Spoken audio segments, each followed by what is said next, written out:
आइए बच्चों, आपका स्वागत है आपके अपने YouTube चैनल SPC क्लासेस में। आज की क्लास में हम लोग अपना भारत का भूगोल क्लास नंबर जो आपकी 12 है, आज हम लोग इस पर चर्चा करेंगे। और आज आपका जो सिलेबस प्रारंभ हो रहा है वो प्रारंभ हो रहा है भारत की नदियों का प्रमुख प्रवाह एवं अपवाह एवं उनका जो भी है अपवाह तंत्र।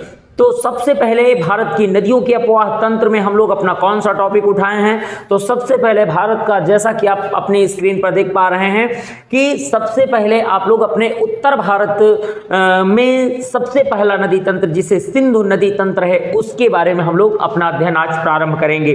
वो भी देखेंगे, बिल्कुल फिगरात्मक रूप में हम लोग अध्ययन करेंगे। कोई भी क्वेश्चन नहीं होगा, बिल्कुल सारे के सारे क्वेश्चन आपकी समझ पर आधारित होंगे और आपके नोट्स पर बिल्कुल आधारित होंगे। जैसा कि आप बिल्कुल देख करके नोट्स को तैयार जरूर करते रहना, जिसमें कि आगे भविष्य में दोबारा आपको ये नोट्स तैयार ना करना पड़े। अब हम लोग देखते हैं कि अपना जो सिंधु नदी तंत्र है, इसमें जब हम लोग क्वेश्चन की शुरुआत करते हैं तो पहला प्रश्न यही आ जाता है कि अपने भारत में सबसे पहले जो नदियों का अपवाह है, तो हिमालय की जितनी नदियां हैं वो सभी की सभी सदावाहिनी नदियां हैं, यानी कि इनमें वर्ष भर ग्लेशियरों से पानी प्राप्त होता रहता है, जिससे जो बर्फ पिघलती रहती है उसी से पानी इनको प्राप्त होता है। और दूसरी चीज अगर हम बात कर रहे हैं इन नदियों के बारे में, तो जिनमें सिंधु नदी तंत्र का नाम सबसे पहले आता है।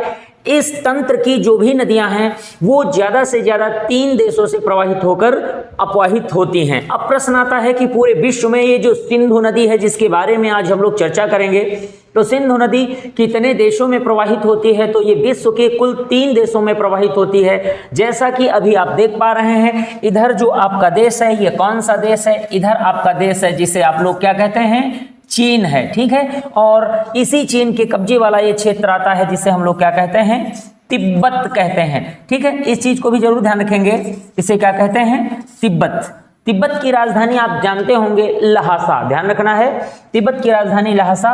परंतु चीन के द्वारा तिब्बत पर पूर्णतः कब्जा कर लिया गया है, ठीक है। तो अब इसे कोई अलग देश नहीं, वो चीन के कब्जे का अधिकृत देश कहा जाता है।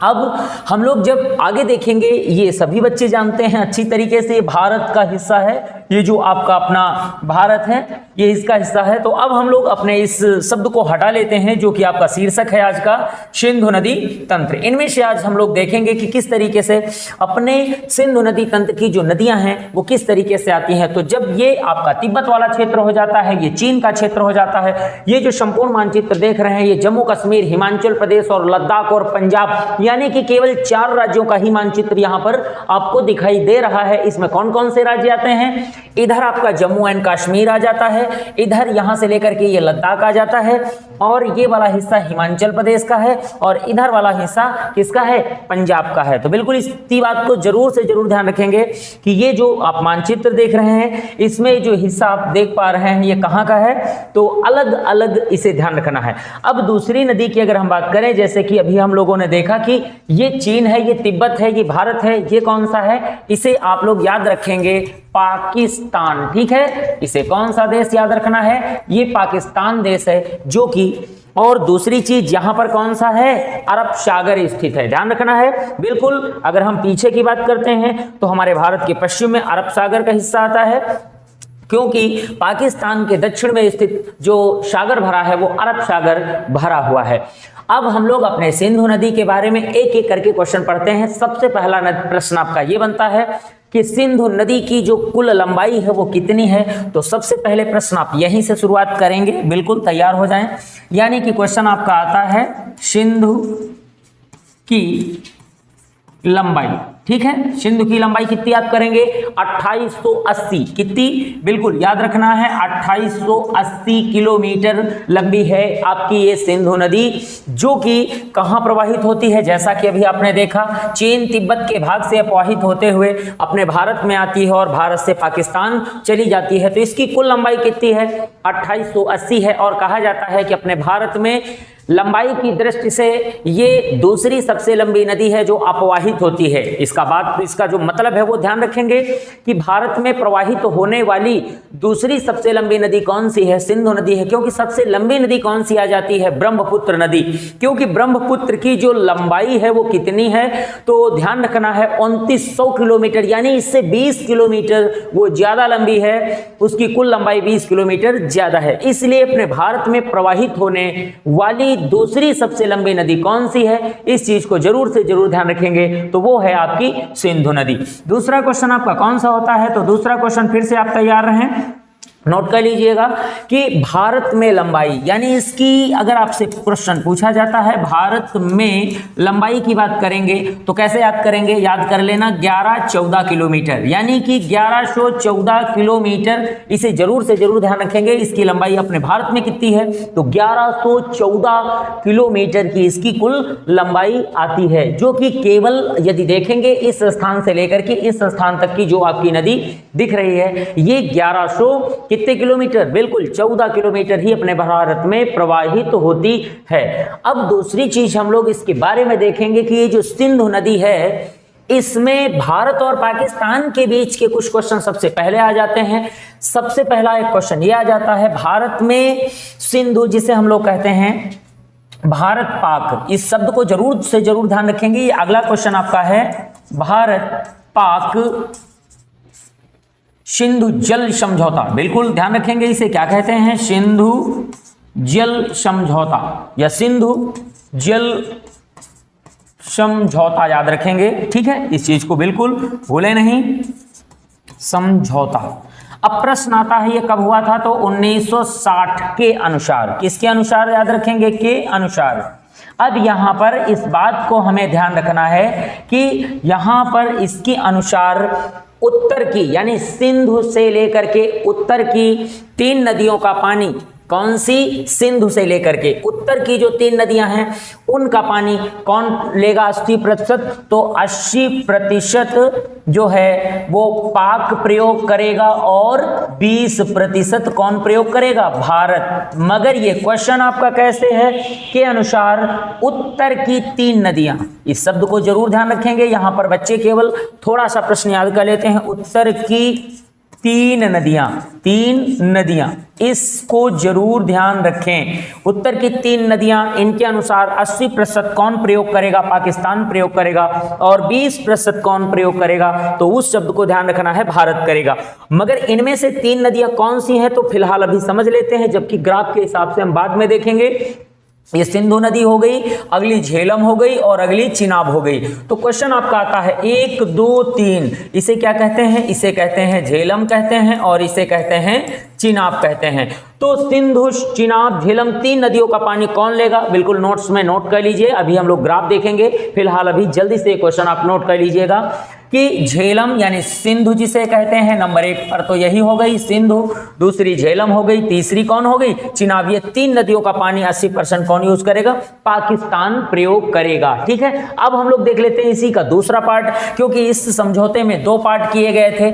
2 पार्ट में कौन कौन सा आता है, दूसरे पार्ट में आ जाता है कि इसके अंतर्गत जब दूसरा बनाया गया तो उसमें कौन कौन सा आता है, रावी, ब्यास और सतलज। इसमें कौन सी हो गई, रावी और हो गई ब्यास और कौन सी हो गई, सतलज, ठीक है। तो रावी झेलम चिनाब की सहायक है और ये जो है अलग अलग हो जाती हैं। तो यहाँ पर 1 2 3 इन 3 नदियों का पानी, इन 3 नदियों का पानी नोट कर लें, बिल्कुल इनका 80% जो होगा वो भारत करेगा और इनका पानी 20% जो है कौन करेगा, ये ध्यान रखेंगे, पाक करेगा। जैसा कि अभी आप समझ पा रहे हैं, इसका सबसे पहला समझौता कब किया गया था, तो सिंधु जल समझौता 1960 में हुआ था। ये अभी प्रश्न आपके उत्तर प्रदेश पुलिस परीक्षा जो री एग्जाम है उसमें इसका क्वेश्चन भी पूछा गया था। भारत और पाकिस्तान के मध्य सिंधु जल समझौता जो है ये किन नदियों को लेकर या कब हुआ था, तो इसका जवाब आप लोगों ने दिया था। अब दूसरा प्रश्न यहाँ पर जैसे अभी हम बात कर रहे हैं, यहाँ देखेंगे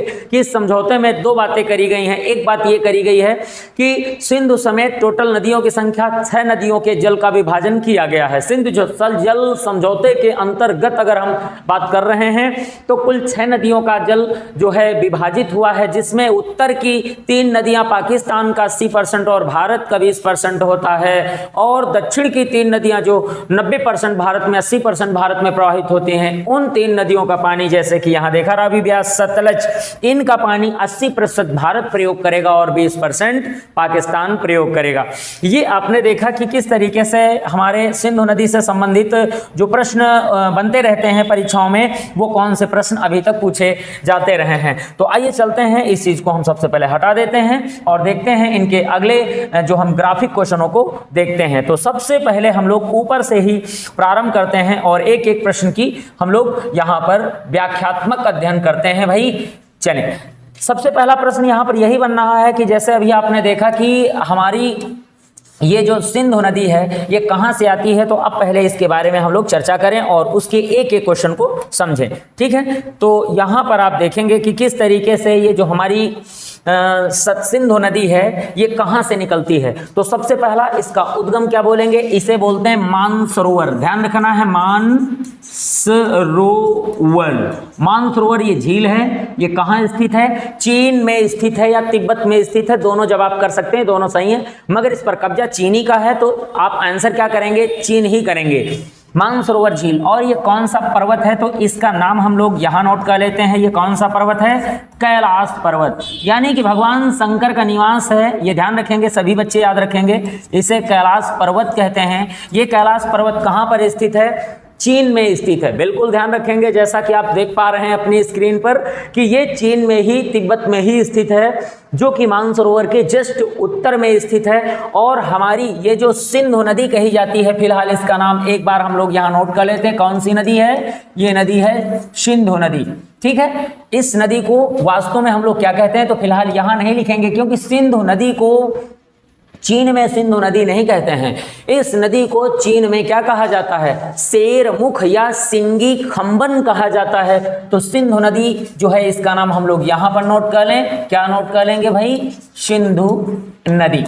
बिल्कुल भूलेंगे नहीं, सिंधु नदी ये भारत में कहलाती है, मगर चीन में अगर यहाँ पर हम लोग देखें तो चीन में ये किस नाम से जानी जाती है, जैसा कि अभी आप लोग देख रहे थे, चीन में इस नदी को हम क्या कहते हैं, तो चीन में इस नदी का नाम वास्तव में यहाँ सिंगी खंबन या फिर शेरमुख कहा जाता है। चलें, नाम नोट कर लीजिएगा। सबसे पहले इसे क्या कहते हैं, यहाँ पर नोट कर लें, सिंगी खंबन, खंबन ये नाम आप याद रखेंगे, या इसका दूसरा नाम है शेरमुख। ठीक है, इसी नदी का नाम है शेरमुख, इसका नाम है, ये बात जरूर ध्यान रखेंगे। सिंधु नदी को चीन तिब्बत में किस नाम से जाना जाता है, सिंगी खंबन या शेरमुख कहा जाता है। जो कि दूसरा क्वेश्चन आता है, यानी कि सिंगी खंबन या शेरमुख नदी जो है या फिर सिंधु नदी जो है, ये किस पर्वत को चीरते हुए, काटते हुए, 2 बार काटते हुए ये निकलती है, तो ये मानसरोवर के समीप ही एक ग्लेशियर है। इस ग्लेशियर का नाम क्या है, तो बिल्कुल इस ग्लेशियर का नाम हम लोग यहाँ पर नोट कर लेते हैं। इसे कहा जाता है, ध्यान रखना है, इसे कहते हैं शानो ख्वाबाब, हिमनद के नाम से जाना जाता है। ध्यान रखना है, शानो ख्वाबाब। ठीक है, इसे क्या कहते हैं, इसे शानो ख्वाबाब कहते हैं, ख्वाबाब इस नाम से जाना जाता है।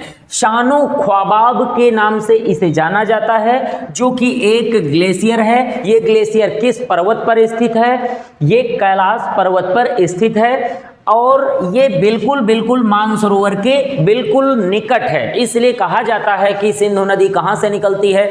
इसका अमूमन जवाब बच्चे दे देते हैं कि मानसरोवर झील से निकलती है। वास्तव में एग्जैक्टली मानसरोवर झील से नहीं निकलती है। ये नदी मानसरोवर झील के उत्तर में स्थित जो हमारा पर्वत आता है, जिसे कैलाश पर्वत कहते हैं, कैलाश पर्वत पर स्थित एक ग्लेशियर है जिसे हम लोग शानो ख्वाबाब हिमनद के नाम से जानते हैं। ये यहाँ से निकलती है, और ये कैलाश पर्वत को 2 बार काटते हुए, कितनी बार, 2 बार, या नोट कर लीजिएगा, यहाँ पर क्वेश्चन आपका होता है सिंधु नदी, नोट करें बिल्कुल, इसे सीधे से बिल्कुल सीधे तरीके में ही नोट कर लेना। सिंधु नदी कैलाश पर्वत को कैलाश पर्वत को 2 बार काटती है। कितनी बार? 2 बार काटती है। ये बात जरूर ध्यान रखेंगे। किस पर्वत को काटते हुए भारत में प्रवेश करती है? तो ये 2 बार काटते हुए भारत में प्रवेश करती है। अब प्रश्न दूसरा यहां पर आ जाता है कि ये जो नदी है जब भारत में प्रवेश करती है तो किस स्थान पर प्रवेश करती है? तो बिल्कुल याद रखेंगे, एक अपने भारत का स्थान है जिसे हम लोग क्या कहते हैं, बिल्कुल इस बिंदु को जरूर से जरूर ध्यान रखेंगे। ये बिंदु जो आता है भारत का है जिसे हम दम चौक कहते हैं। क्या कहते हैं? बिल्कुल याद रखना है, इस जगह को हम लोग क्या कहते हैं? दम चौक कहते हैं। इस दम चौक, ठीक है, दम चौक के नाम से इसे जाना जाता है। जरूर से जरूर याद रखेंगे, दम चौक के नाम से जानते हैं। पहला प्रश्न यहां पर बन जाता है, सिंधु नदी भारत में सर्वप्रथम किस स्थान पर प्रवेश करती है? तो आप जवाब करेंगे दम चौक नामक स्थान पर प्रवेश करती है। ये दम चौक नामक स्थान कहां स्थित है? तो जवाब आप लोग करेंगे लद्दाख राज्य में स्थित है, जिस पर तत्कालिक वर्तमान का पीछे का जो कब्जा है किसका है? अक्साई चीन कहलाता है। तो चीन का यहां पर वर्तमान में कब्जा है। दम चौक जो आपका स्थान आता है, बिल्कुल बिल्कुल एक बार पुनः याद कर लीजिए, ये लद्दाख राज्य में है, ठीक है, केंद्र शासित राज्य हमारा लद्दाख में है। अब इसके बाद ये नदी जो है आप देखेंगे उत्तर की तरफ इसकी जो श्रेणियां आती हैं, लद्दाख की श्रेणियां आती हैं। ये कौन सी श्रेणी है? ध्यान रखना है, यहां पर हम लोग लिख लेते हैं लद्दाख, ठीक है, लद्दाख श्रेणी कही जाती है। इसे कौन सी श्रेणी कहते हैं? ये लद्दाख की श्रेणी आती हैं। और ये कौन सी श्रेणियां कहती हैं? जिसे हम क्या कहते हैं? जास्कर। ये वाली श्रेणियों को हम लोग जास्कर की श्रेणी कहते हैं। तो अगला प्रश्न क्या बनता है? बिल्कुल अगले प्रश्न की इसके जस्ट बाद अगला प्रश्न आप नोट करेंगे। प्रश्न आपका बनता है कि सिंधु नदी भारत में जब प्रवेश करती है तो किन 2 पर्वतों के बीच से होकर बहती है? तो ध्यान रखना है, सिंधु नदी, सिंधु यानी कि लद्दाख की श्रेणी, लद्दाख श्रेणी, बिल्कुल इससे ध्यान रखें, श्रेणी व कौन सी? जास्कर, जास्कर श्रेणी के मध्य से होकर, श्रेणी से के मध्य से होकर, नोट करें, के मध्य से होकर बहती है, ठीक है, मध्य से होकर, इस चीज को जरूर ध्यान रखें भाई, होकर बहती है। ये आप नोट कर लीजिएगा, अपनी भाषा में नोट कर लें। यानी कि ये जो नदी है ये कौन से 2 पर्वतों के मध्य से होकर बहती है? तो बिल्कुल भूलना नहीं है, लद्दाख की श्रेणी उत्तर में आती है और दक्षिण में जास्कर की श्रेणी आती है, जो कि दमचौक नामक स्थान में प्रवेश करने के बाद आगे आती है। तो बिल्कुल याद कर लें कि सिंधु नदी भारत में दम लगाकर आती है। कैसे आती है? दम लगाकर आती है। और उसके बाद ये जो लद्दाख राज्य, केंद्र शासित लद्दाख राज्य में प्रवाहित होते हुए सीधे ये पाकिस्तान का भाग है। और पाकिस्तान का जो भाग आता है, इस स्थान का नाम होता है कौन सा? चिल्लास। ध्यान रखना है, भूलना नहीं है। इसे हम लोग कहते हैं चिल्लास नामक स्थान कहा जाता है। ये पाकिस्तान में स्थित है। और अगर इसकी जिले की हम लोग बात करें, ये जो चिल्लास कहा जाता है पाकिस्तान में, ये दुर्दिस्तान वहां का प्रांत है। कौन सा? पाकिस्तान का जो प्रांत है यानी जिला है वो कौन सा है? तो दुर्दिस्तान, दुर्दिस्तान नामक प्रांत में प्रवेश करती है। पाकिस्तान के कौन से प्रांत में प्रवेश करती है? ध्यान रखना, दुर्दिस्तान में प्रवेश करती है। और ये नदी दुर्दिस्तान के कौन से भाग में प्रवाहित होती है? तो ध्यान रखना, चिल्लास नामक क्षेत्र में ये चली जाती है। तो अब आपका प्रश्न बना, सिंधु नदी भारत में दम लगाकर आती है और चिल्लाते हुए जाती है। दम लगाकर आती है, चिल्लाते हुए जाती है। आपके दोनों पॉइंट कंप्लीट हो जाते हैं। सिंधु नदी जब भारत में आती है तो दम चौक नामक स्थान, और जब छोड़ती है तो चिल्लास नामक स्थान पर चली जाती है। किस देश में? पाकिस्तान देश में चली जाती है। अब दूसरी चीज, यहां पर एक प्रश्न और याद कर लेंगे कि ये जो बिंदु आप देख रहे हैं, बिल्कुल इसे हटा लेते हैं हम लोग। दूसरा पॉइंट हम लोग देखें, जैसे कि अभी बात आई यहाँ पर हमारी अपने सिंधु नदी की, तो सिंधु नदी का ये प्रश्न आता है, ये वाला जो बिंदु देख रहे हैं, ये दम जिसे कहते हैं दम चौक कहते हैं। तो दम चौक के आगे जब लद्दाख की श्रेणी जास्कर की श्रेणी के आगे बढ़ती है तो यहाँ पर एक बिंदु मिलता है जिसे बुंजी कहते हैं। इसे कौन सा स्थान कहा जाता है? बुंजी नामक स्थान कहा जाता है। और बुंजी नामक स्थान पर हमारी सिंधु नदी दुनिया की सबसे गहरी गार्ज का निर्माण करती है। तो क्वेश्चन यहां पर बनता है, विश्व की सबसे गहरी गार्ज। क्वेश्चन, विश्व की सबसे गहरी, ठीक है, गहरी गार्ज जिसे कहते हैं वो कौन सी है? ये है 5200 मीटर। ध्यान रखना, 5200 मीटर की गार्ज है, ये गार्ज है बुंजी। ये गार्ज भारत ही नहीं पूरी दुनिया की जो नदी निर्माण तंत्र हैं उनमें से सबसे गहरी गार्ज है। इसकी कुल लंबाई गहराई की अगर हम बात करते हैं तो ये कितनी बन जाती है? 5200 मीटर। ये भारत की ही नहीं पूरी दुनिया की सबसे गहरी गार्ज के नाम से इसे जाना जाता है। जो कहां पर स्थित है? जैसा कि देख रहे हैं, लद्दाख राज्य में स्थित है और जगह का नाम बुंजी है, स्थान का नाम, क्षेत्र का नाम बुंजी है और बुंजी गार्ज के ही नाम से इसे जाना जाता है। आइए चलते हैं हम अपने अगले क्वेश्चन की ओर चलते हैं। अब प्रश्न आपका अगला आता है कि ये जो हमारी सिंधु नदी है, इसी सिंधु नदी के अगर हम बिंदु को देखते हैं तो जल्दी से देखें कि ये नदी जब पाकिस्तान में जाती है तो ये कहाँ गिरती है? तो ध्यान रखना, इस जगह पर ये वाला जो बिंदु है ये कौन सा है? कराची। इस बिल्कुल ध्यान रखेंगे, पाकिस्तान का एक प्रमुख शहर है जिसे क्या कहते हैं? कराची कहते हैं। तो ये कराची के बिल्कुल समीप अरब सागर में गिर जाती है, यानी कि ये नदी कराची के समीप अरब सागर में गिर जाती है, जो कि हमारी अरब सागर में गिरने वाली अपने भारत की नदियों में से सबसे लंबी नदी कहलाती है। क्योंकि एक बात जरूर ध्यान रखना कि पश्चिमी प्रवाह की सबसे लंबी नदी वास्तव में हम लोग मध्य भारत से आने वाली नर्मदा नदी को कहते हैं, परंतु याद रखेंगे भारत से प्रवाहित होकर आने वाली नदी में से अरब सागर में गिरने वाली सबसे लंबी नदी कौन सी है? सिंधु नदी है, जिसकी कुल लंबाई बिल्कुल अभी आपने पढ़ी थी 2880 किलोमीटर की कुल लंबाई बनती है। अब दूसरा प्रश्न यहां पर आता है, जहां पर हम लोग बिल्कुल देखते हैं नदियों के अपने सिस्टम को देखते हैं, जो इनका अपवाह है उसको हम लोग पहले समझ लेते हैं। अब देखेंगे कि यहाँ पर ये जो हमारी नदियाँ आती हैं उन नदियों में हम कैसे देखेंगे। तो सबसे पहले हम लोग अपनी सिंधु की समस्त दक्षिणी सहायक नदियों के बारे में देखते हैं।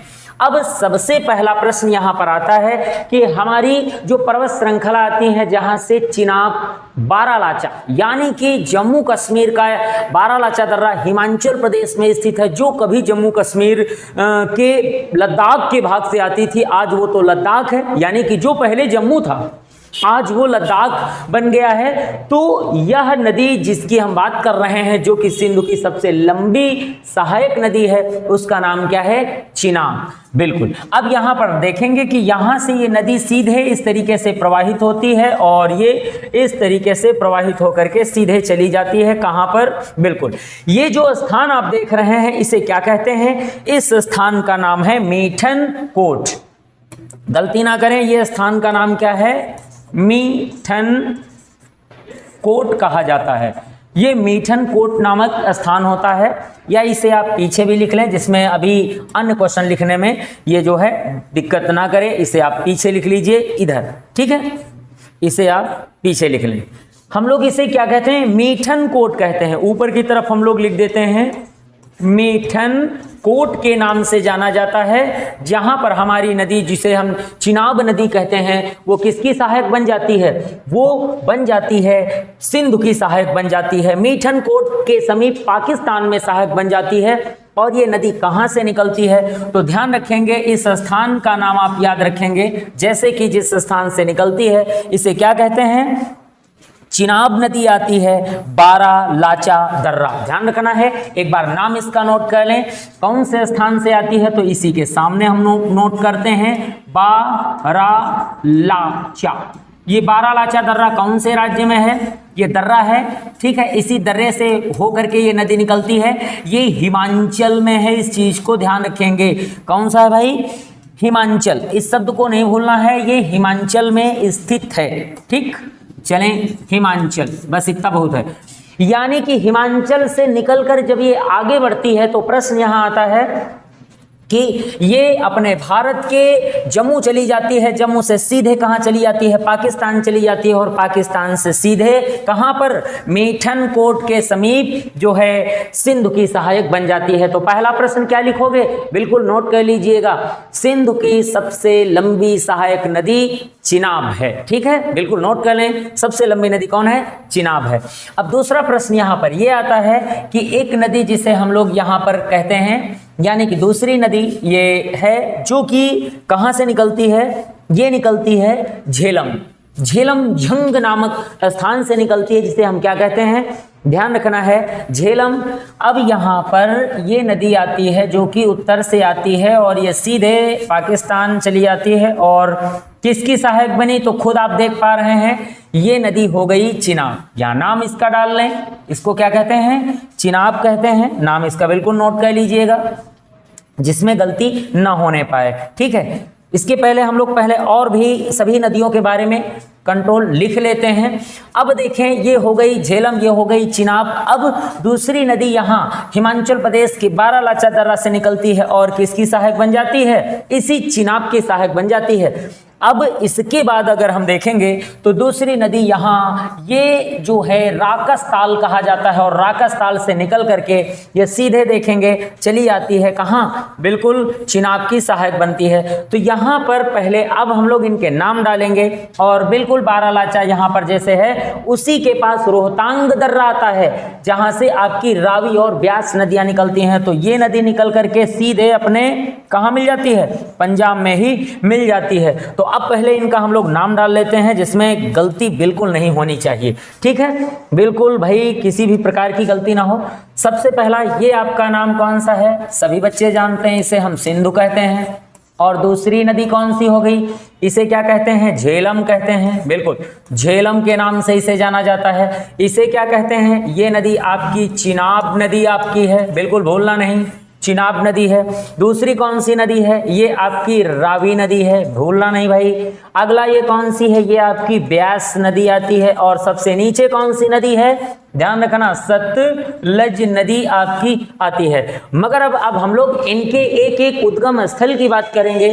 कौन से उद्गम स्थल हैं, झेलम बेरी नाग झील से आती है। अगर इसकी हम झील की बात करें तो ये झील का नाम क्या है, इस झील का नाम है बेरी नाग, बेरी नाग झील से निकलती है। ठीक है, बेरी नाग झील से निकलती है, किसकी सहायक बन जाती है, चिनाब की सहायक बन जाती है।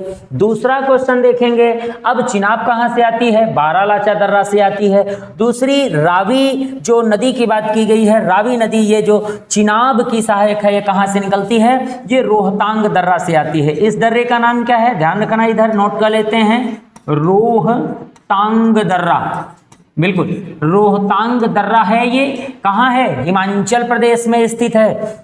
इसका जो राज्य है वो कौन सा है, हिमाचल प्रदेश है। और ये नदी भी रोहतांग दर्रे के समीप से ही ब्यास कुंड से निकलती है। तो इसका नाम हम लोग यहीं पर कहीं नोट कर लेते हैं, इस जगह पर ब्यास कुंड। मगर ये ब्यास कुंड है कहाँ पर, ये ब्यास कुंड आपका आता है इसी रोहतांग दर्रे के मध्य में आता है, जो कि इसी से निकलती है। और कहाँ पर, जो सतलज नदी पंजाब राज्य में मिल जाती है। यानी कि ये ब्यास नदी सिंधु नदी तंत्र की मात्र के लिए एक ऐसी नदी है जिसे पंचनद कहा जाता है या पंच नद कहा जाता है। उनमें से मात्र के लिए नदी है जो केवल भारत में ही प्रवाहित होती है। बाकी पंचनद की एक भी नदी, नोट कर लेना, पंचनद की एक भी नदी भारत में केवल नहीं प्रवाहित होती हैं, वो भारत पाकिस्तान दोनों देशों में प्रवाहित होती हैं। और जो सिंधु नदी है वो एक अलग नदी है। इनमें से इन्हें क्या कहते हैं, इन्हें पंचनद कहा जाता है। पंचनद में कौन सी नदियां शामिल होती हैं, तो ध्यान रखेंगे, 1 2 3 और ये 4 और ये 5, पंचनद में केवल यही 5 नदियां शामिल होती हैं। इसे आप बिल्कुल नोट कर लीजिएगा। यानी कि पंचनद की वो कौन सी नदी है जो केवल भारत में प्रवाहित होती है, तो आपकी हो जाएगी ब्यास नदी। मगर एक बात और याद कर लीजिएगा, अब हम लोग पहले इस अपनी सतलज नदी को देख लेते हैं। सतलज नदी ये जो मानसरोवर झील है उसके बिल्कुल समीप ये कौन सा ग्लेशियर है? तो राकसताल ग्लेशियर है, भूलना नहीं, बिल्कुल कौन सा ग्लेशियर? राकसताल ग्लेशियर है और ये यहीं से निकलकर आती है। ठीक है, उसके बाद ये सबसे पहले कौन से राज्य में प्रवेश करती है? सबसे पहले हिमाचल में प्रवेश करती है और उसके बाद ये कौन से राज्य में छोड़कर चली जाती है? पंजाब राज्य में भारत को छोड़कर पाकिस्तान चली जाती है। तो ये देखेंगे कि सिंधु नदी तंत्र में सतलज एक ऐसी नदी है जो कि 3 देशों में प्रवाहित होती है, या पंचनद में मात्र के लिए ऐसी नदी जो 3 देशों में प्रवाहित होती हो, चीन, तिब्बत, भारत और पाकिस्तान। दोनों बातों को ध्यान रखेंगे। और दूसरा क्वेश्चन क्या बना कि पंचनद की वह कौन सी नदी है जो केवल भारत में प्रवाहित होती है? ये क्वेश्चन भी आप बिल्कुल नोट कर लीजिए, ब्यास। अब बात करेंगे कि ये जो ब्यास नदी है ये कहाँ पर मिलती है? तो आपने पढ़ा होगा सतलज नदी पर बना हुआ जो एक डैम है जिसे हरिके डैम कहा जाता है। याद करो, उत्तर प्रदेश पुलिस परीक्षा 2019 बैच में क्वेश्चन पूछा गया था कि जिसे हम लोग कहते हैं इंदिरा गांधी नहर, ये कहाँ से निकाली गई है? तो हरिके बैराज से ही निकाली गई है। इसे जरा सा हम लोग ऊपर करते हैं और इसे समझते हैं। ये जो बांध बना है कौन सा है? हरिके बैराज या इसको डैम कहते हैं। इसी डैम से होकर के एक नदी निकाली गई है, नहर निकाली गई है जो भारत की सबसे लंबी नहर है। और ये नहर कहाँ चली जाती है? देखेंगे ये नहर यहाँ से सीधे राजस्थान चली जाती है। इसीलिए इसे का जो पुराना नाम है इंदिरा गांधी नहर कहा जाता है और जो नया नाम है उसे आरजे नहर या राजस्थान नहर के नाम से जानते हैं। क्या कहते हैं भाई? राजस्थान नहर कहा जाता है। ठीक, बिल्कुल भाई, राजस्थान नहर के नाम से जानते हैं। ये अपने भारत की सबसे लंबी नहर है। ये कहाँ से निकली है? हरिके बैराज। किस नदी से निकली है? सतलज नदी। और इसी जगह पर ब्यास नदी जो है हमारी सतलज की सहायक बनती है। अब हम लोग देखेंगे कि यहाँ पर पंचनद कहते किस स्थान को हैं? ये जो पाकिस्तान में है इस स्थान को हम लोग कहते हैं पंचनद। पंचनद क्यों कहते हैं? कि 5 नदियां जहां पर एक होती हैं उसे क्या कहते हैं? याद कर लें, नोट कर लें। 5 नदियां जहां पर एक होती हैं उसे पंचनद कहते हैं। और झेलम नदी कहां पर मिलती है? तो ध्यान रखना, झेलम झंग नामक जगह पर मिलती है। किस में मिलती है? चिनाब में मिलती है। पाकिस्तान में झंग नामक क्षेत्र है जहां पर मिलती है। और अगर हम बात करेंगे इसके बाद आपकी आ रही है कौन सी? रावी आती है। सीधे रावी इसमें मिल जाती है जो कि सराय सिंधु कहा जाता है। तो ये वाला पॉइंट क्या बनता है? इधर नोट कर लीजिए, सराय सिंधु कहते हैं। तो सराय सिंधु नामक स्थान पर ये जो रावी नदी मिल जाती है जो कि सीधे कहां से निकल रही है? रोहतांग दर्रा हिमाचल प्रदेश से निकलती है। अब इसमें हम लोग देखेंगे छोटी सी बात, इसके तट पर सबसे प्रमुख शहर कौन सा है? झेलम। तो जो सिंधु नदी है कराची शहर इसका पाकिस्तान में सबसे प्रमुख शहर माना जाता है। अब इन्हीं नदियों में से एक पॉइंट को अगर उठाते हैं तो एक बात जरूर याद कर लें कि हमारी जितनी अपर परीक्षाएं होती, थोड़ी बड़ी परीक्षाएं होती हैं, उनमें से क्वेश्चनों को थोड़ा अलग भी पूछा गया है। जैसे कि अभी हम इसको जरा सा हटा लेते हैं या फिर नहीं भी हटाते हैं तो थोड़ा सा डार्क कर देते हैं। अब इसे देखिएगा, इनमें से अगर हम नाम की बात करें तो हमारी सिंधु की इन नदियों को क्या कहते हैं? सिंधु की दक्षिण से आकर मिलने वाली सहायक नदियां कौन सी हुई? तो दक्षिण से आकर मिलने वाली सहायक नदियों में से झेलम, चिनाब और रावी, ब्यास और सतलज होती हैं। परंतु इसी झेलम की एक छोटी सी सहायक नदी है, ये एक बार इसे देख लीजिएगा, इसकी बिल्कुल छोटी सी है, यहाँ से आती है और ये पाकिस्तान में मिल जाती है। इसे हम किशन गंगा कहते हैं। इस नदी का नाम क्या है? नोट कर लीजिएगा, इसे कहते हैं किशन गंगा के नाम से इसे जाना जाता है। और ये किशनपुर झील से ही निकलती है। कहाँ से? किशनपुर झील जम्मू कश्मीर से निकलती है और इसे किसनी झील भी कहा जाता है, जो कि पाकिस्तान में जब जाती है तो यही नदी नीलम नाम से जानी जाती है, जो कि झेलम का एक रूप होता है। इसीलिए झेलम को पाकिस्तान में एक नाम नोट करने नीलम कहा जाता है। मगर नीलम कहाँ से कहा जाता है? जहां से भारत से निकलकर आने वाली किशनगंगा नदी पाकिस्तान में झेलम की सहायक बनती है, उसी स्थान से झेलम को नीलम नदी के नाम से जाना जाता है। आइए चलते हैं हम लोग उत्तर से हमारी इसकी जो सहायक नदियां हैं उनके बारे में एक बार देख लेते हैं, बिल्कुल जल्दी से, क्योंकि ये इसकी अंतिम सहायक नदियां हैं। तो देखते हैं, सबसे पहले जैसे हम लोग देखेंगे यहाँ पर, तो यहाँ एक नदी आती है, सबसे पहले थोड़ा सा डार्क करेंगे। ये देखिए, ये नदी आती है जिसे गिलगित बोलते हैं। थोड़ा सा और एक बार इसे क्या कह लें? इसे गिलगित कह लें, ठीक है। और उसके बाद गिलगित, स्योक, इसे क्या कहते हैं? श्योक, श्यांक, ठीक है, श्यांक। और इसके बाद सिगार, शिगार कहते हैं। नुब्रा एक नदी यहीं पर आती है, ध्यान रखना, क्या कहते हैं? नुब्रा नदी। ये सारी की सारी सिंधु की वो सहायक नदियां हैं जो उत्तर से या पाकिस्तान से करके जो है हमारे इस सिंधु नदी में मिलती हैं। गिलगित, स्योक, स्याग, सिगार, नुब्रा।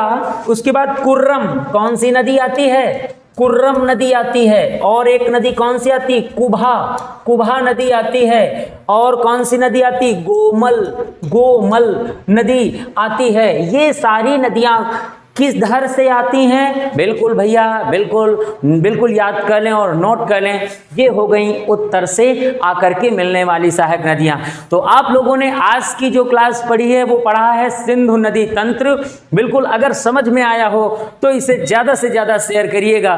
बिल्कुल जैसा कि अभी आपने देखा, आगे वाले तंत्र भी हम लोग बिल्कुल इसी ग्राफिक रूप में पढ़ेंगे। तब तक के लिए जय हिंद।